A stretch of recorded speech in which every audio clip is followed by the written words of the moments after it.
in a perspective of the pitch, but that's the more perspective of the frequency. Yeah, and when you're thinking about the frequency, that's the high frequency. It's not a high pitch at all, and low frequency, and you can treat them like a keyboard, from the left to the right, and kind of that's low. That's the middle. And larynx is not raising.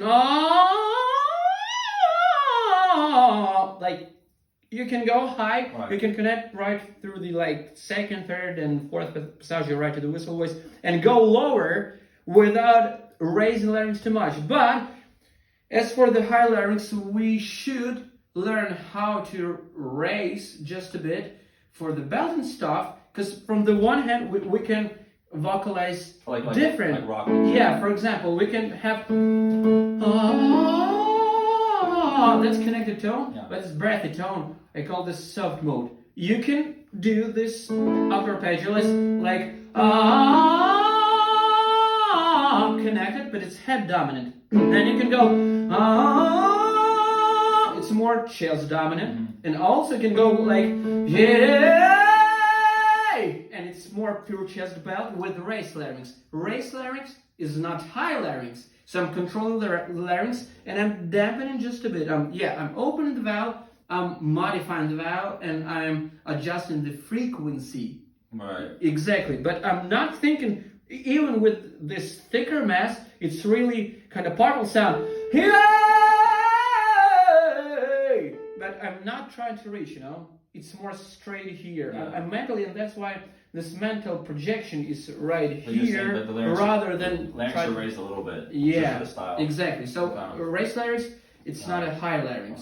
Like damp larynx, it's not a low larynx. Right. So if slight you have adjustment. exactly, so if you have, for example, 5 positions of the larynx, for example, high, raised, middle, damp, and low. Okay. So these are really bad. Right. And you have raised, middle, neutral, and damp. How can you tell if it's raised or too high? First of all, you can hear it by changing the tone. For example, you have the formant, like the full spectrum of your tone. For example, if you go in the lower part, you are making the sound like and if you are recording this and you are opening in Pro Tools, doesn't matter. You have this spectrum analyzer, and you can see you have low frequencies, mid frequencies, high. You have the spectrum of your voice full, and the idea is of this formant. As you ascend in the pitch, as you go higher, the tone should be the same. For example, you have this full. You have high frequencies, middle, low. Still you have low frequencies and high. So you have this full tone. I see what you're saying. Exactly. When the larynx is raising too much, it feels like you're making cutting the low frequency. For example, there is no low frequencies at all. That's the bottom. There's exactly. Okay. So it's like a cartoon character, but it's not the same as you are raising larynx just a bit for the belting. Yeah. For example, for yay,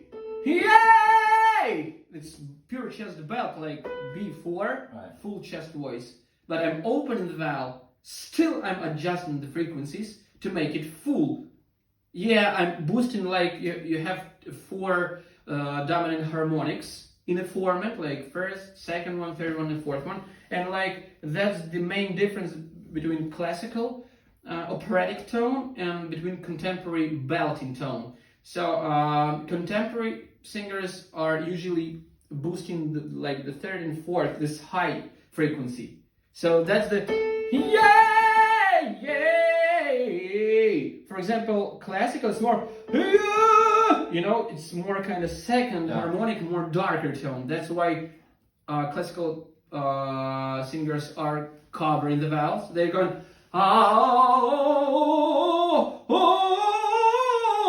contemporary. Do you feel the difference? Yeah. like brighter one, Yeah, darker brighter. one. And that's the main difference between kind of classically trained operatic thing and more contemporary, belting stuff, and not only belting, and the light mode doesn't matter. Or